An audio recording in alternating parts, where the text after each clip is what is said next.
Hey, it's Derek Jones. Thanks for joining me on another episode of Rare Paintball Guns, where we talk about some of the rare and not so rare guns from our sport's past. And today I have one of my favorite markers that I've actually used in tournaments, and that is the Automag. This actually is a retro valve Automag, which was a development off of the Automag. And right around 1997, Airgun Designs came out with the RT valve, the RT Automag, which had a reactive trigger. So this was a move to make the gun shoot faster, and larger volumes of paint were being shot in tournaments. Electro markers were coming onto the scene, and the writing was on the wall. And so Airgun Designs preemptively decided to make their markers a little bit faster. The reactive trigger came out, and the idea was to stay relevant. So in true Airgun Designs fashion, they went back, they reworked their valve to so the RT was mildly successful. It was an excellent marker. So the RT did okay. It never even came close to matching the sales of the original Automag, but they were selling quite a few, and they thought, hey, what if we sold a drop-in valve that gave the reactive trigger to the base Automag? And that's where the retro valve was born. And it worked pretty well. The only thing I really noticed that was detrimental was that they were a little more maintenance intensive. You had to keep them oiled, you had to keep fresh O-rings in them. They were very finicky about the pressure that they functioned at, so you had to use an adjustable tank. I believe I was using a tank with an output pressure of about 800 pounds. It might have been 850. It's been a few years. And that would give you the reactive trigger. And these things were ridiculously fast. You would outrun your hopper with no effort at all. They really came into their own when the level 10 became available, because the level 10 made this marker just phenomenal. The ball breakage was way down. They were super fast. There was no electronics to go bad. And I used one of these well into the mid-2000s as a backup. I was shooting Angels by that time, but I would pull my mag out all the time in bad weather or when my Angel was being finicky. So eventually the retro valve, the drop-in retro valve, became the RT Pro. And they did sell the valve itself, but they also sold mags with the retro valve pre-installed. And you don't see a lot of the retro valves anymore. Occasionally you'll see them on eBay here and there. And the earlier ones have been changed just a touch. The earlier one got a few modifications because I think it's the UEL trigger kit needed more height for the pin. So they ended up changing that out. So some of the older ones don't work with the same trigger kit. They all work with the level 10.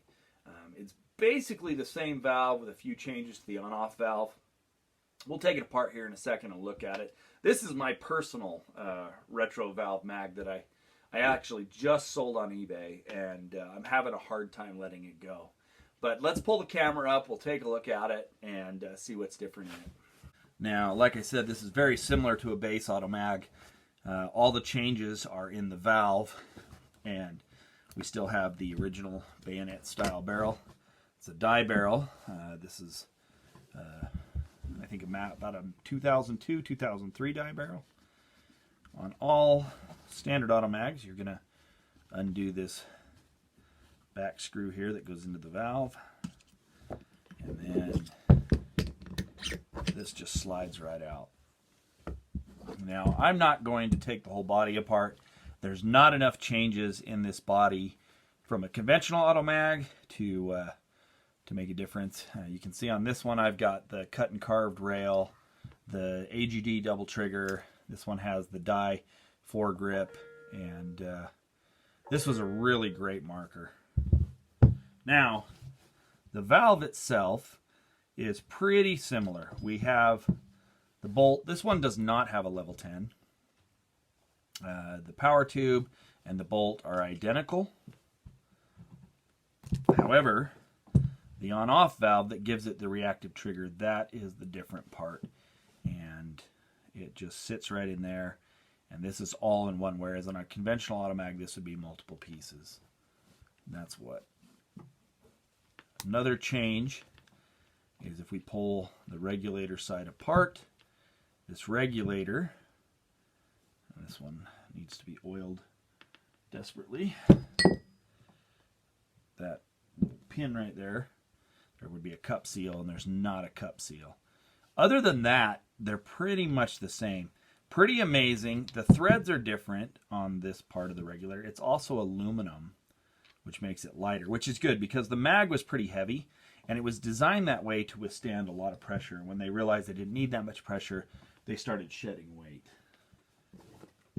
One of the features that I really liked about the mag was that it was fast enough that if you had a problem, you could field strip it right on the field and get it running relatively quick. I still have several mags in my arsenal, and I love them. So pretty simple. Basically, just a few minor changes to that original design was able to turn out just an amazing marker. And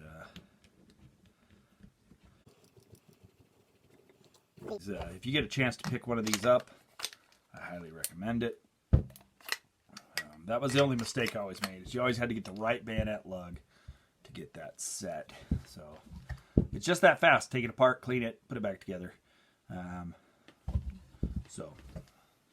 All right, so pretty interesting piece of Airgun Design's history.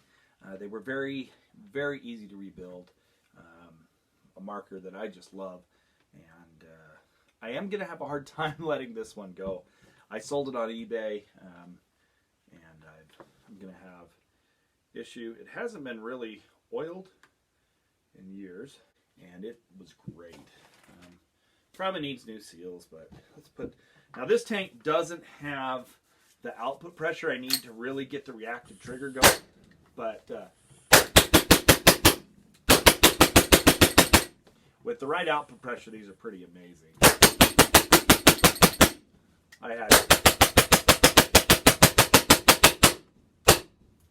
You get the sweet spot.